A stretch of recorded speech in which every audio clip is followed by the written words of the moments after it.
Hello বন্ধুরা, আমি বারাসাত যাচ্ছি। তো বারাসাত যাওয়ার আগে আমি কিভাবে আমার এই সিম্পল মেকওভারটা করেছি সেটা আমি তোমাদের সাথে একটু শেয়ার করব। সো আগের মধ্যে আমি কালার এসেন্সের এই স্টিক ফাউন্ডেশনটা ইউজ করেছি। ও হ্যাঁ, সর্বপ্রথমে যেটা করেছি আমি লোটাসের এই ফেস পাউডার ফেস ওয়াশটা ইউজ করেছি। তো সবসময় তোমরা মেকআপ করার আগে ফেস ওয়াশ ইউজ করবে। দেন আমি ইউজ করেছি কনসিলার ইউজ করার পরে আমি ইউজ করেছি সেটা হলো কন্ট্যুরের এই শেডটা আমি ইউজ করেছি। তো তোমরা এরকম কন্ট্যুর ব্রাশ কিন্তু অবশ্যই রাখবে।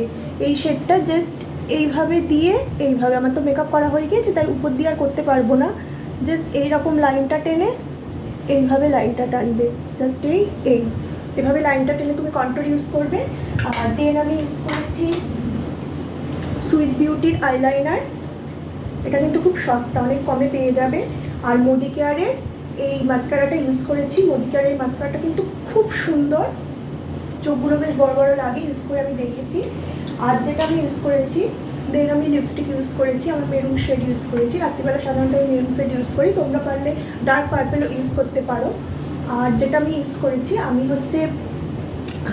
হাইলাইটার ইউজ করবো না, যেহেতু ক্যাজুয়াল এখন বারাসাত যাচ্ছি। কালকে ভাইয়ের পড়া, সেই সূত্রে আমরা বারাসাতের ফ্ল্যাটে যাচ্ছি। তো ট্রেনে যাব, এতটা জগৎঝাম সাজবো না বলে আমি হাইলাইটার ইউজ করিনি। বাট আমি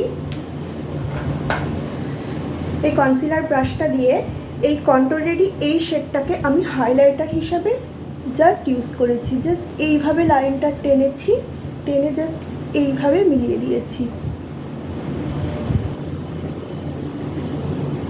জাস্ট আমার মেকওভার রেডি। আর এই হচ্ছে আমার ড্রেস, এই ড্রেসটা পরে আমি যাচ্ছি বারাসাত।